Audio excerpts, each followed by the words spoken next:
Hello, and welcome to the grand return of the Sports Ball podcast. I'm Danny Black. I am the owner of Baltimore Sports Collectibles and took a little bit of a hiatus from around the national. And in the podcasting world, I think that's considered retirement. So maybe I'm the Tom Brady of podcasting. I don't know. Maybe that's not any good. I'm happily married. I love you, honey. Glad to be back. Been doing a lot of other podcasts and social media. You may have seen me around. And I'm excited to announce that I've been writing a column for pressbox.com, and they have a paper also in the Baltimore area, so you can read from anywhere. I would also like to welcome people who have never seen me before or don't know who I am. I work in the hobby as a consultant to several companies. I do private sales and brokering for high-end collectibles. If you have something to sell or buy, I can help you out. And I do a lot of front-facing content, they call it, content creation, podcasting. I love the hobby. I'm just absolutely passionate about it and excited to be back. I'm going to try to keep these pretty short, just give you something to listen to or watch, and in a small condensed period of time. I'll admit I'm stealing this from Dr. Beckett, and I love listening to his podcast on the ride to carpool in the morning, so I'm going to try to keep that under that time limit as well. What are we going to be talking about? Well, some shows will be just me rambling on. I want to let you know, for those watching, I spent a good 5 minutes deciding whether or not to do the second button on the polo. So give me some feedback on that for future shows. These are the important things we'll cover. We are going to talk cards, of course. We're going to talk sports memorabilia, of course, but we're going to talk sports. We're going to have guests. We've got some fantastic guests lined up, actually, booked through the next month or two. So you're going to hear from people, and you're going to see people that you definitely know, and opinions who we respect, and people who I really just want to ask some cool questions to. We're going to talk about news in the hobby. Going to certainly cover some of that today. And every so often, I'm just going to go on a rant, and, you can listen or you can go to the next episode.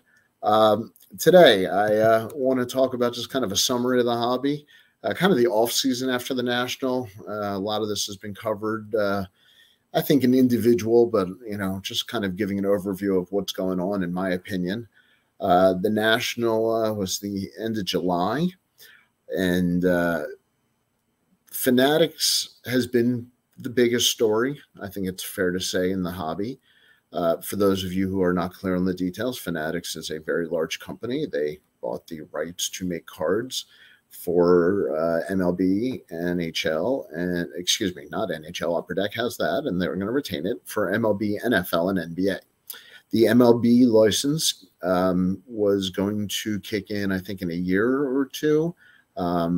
So they actually acquired Topps, who had the license, outright. So Fanatics now owns Topps, and Fanatics will have the license for the NBA and the NFL in upcoming years. Panini has that license now. So there have been rumors of some sort of Fanatics Panini deal, working together, professional relationship. That's not really a secret rumor at this point. Everybody, I think, has been kind of waiting for that type of announcement. But whether or not that happens, Fanatics will have NBA and NFL cards in a couple of years. Some information you definitely want to know. Part of the deal to get the licenses for the cards with the sports, or the sports themselves, have a financial interest in the card and licensing business of Fanatics.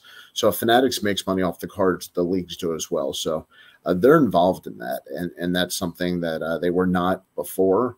And Fanatics paid so much more for the license than Topps or Panini have been paying, something like 5 or 10x. I forget the exact number. So Fanatics is coming in, and in the hobby world, it's really about how do you get the cards from the manufacturer into the hands of the consumer. The current model is Topps makes a card. Typically, it goes to a distributor, and then it goes to a card shop or a retail store. Fanatics has come in, and they've really cut the contracts with their largest distributor. And everybody wants to know, what is their distribution model going to be? Their allocations, how many boxes does each card shop get? And that's crucial, not just because we all want to know where we're going to get our cards, or will the cards cost more? Will they cost less? By the way, I think they'll cost less because you cut out the distributor. Fanatics can make a little bit more money than previously charging the distributor, and Fanatics can sell it to the retail shop for less than the distributor because there's no middle margin. So I think Fanatics can make more money and the consumer can save some money. So that aside, every card shop has their allocation or the amount of boxes or cases they're allowed to buy from a company or offered to buy from a company. There was a previous formula, previous relationships with the distributors, and a card shop could, let's say, guarantee they're going to get $50,000 or $100,000 worth of wholesale cards throughout the year. If the markup on those cards is 30%, 50%, 100%, and it depends on sets and boxes, a store can count on that. You're typically going to find your local card shop selling out of sealed wax and sealed boxes. So if you're a card shop owner and you have a fixed cost and a fixed margin and a fixed profit, it's easy to have a store, know your rent, know your margins, and you can kind of count on that to keep things going. Then you can sell singles, and then you can sell online, and you can increase your margins, and you'll see card shops have other things in the store, supplies and memorabilia. But it's that wax that kind of keeps the engine running and provides that income and covers salaries. So local card shops are rightfully scared, not knowing the answer to how much are they going to get, what's their allocation, and what are they going to pay. So when I was at the industry summit, there was however many hundreds of dealers from around the country, and the fear of the unknown, not knowing that allocation, has everybody a little bit frozen right now, just kind of scared of their future. I've heard of a couple of people just close up card shops, opened up in the pandemic, and the market's gone down, and they don't know where their allocations are coming from, and they've actually closed the card shop. So it is the 800-pound gorilla.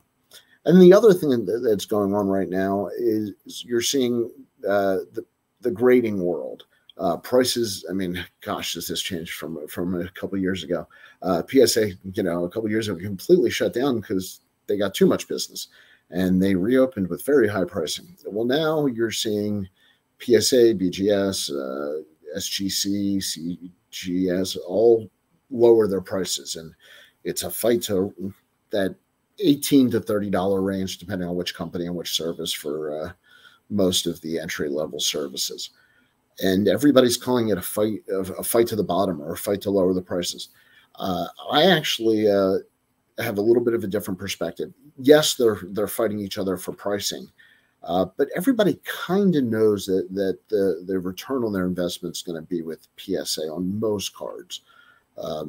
SGC for pre-war and some other stuff. But generally, it's going to be PSA. So why are they fighting for prices, and why are there all these companies fighting for space if they can't quite overtake PSA anytime soon?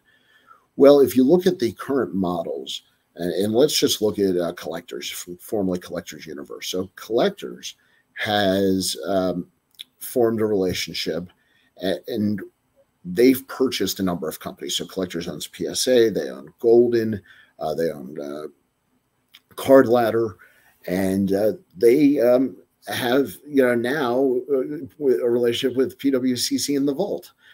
So you're seeing a vaulting service, a grading service, the Golden Marketplace, and I call that an ecosystem. That's all under one roof.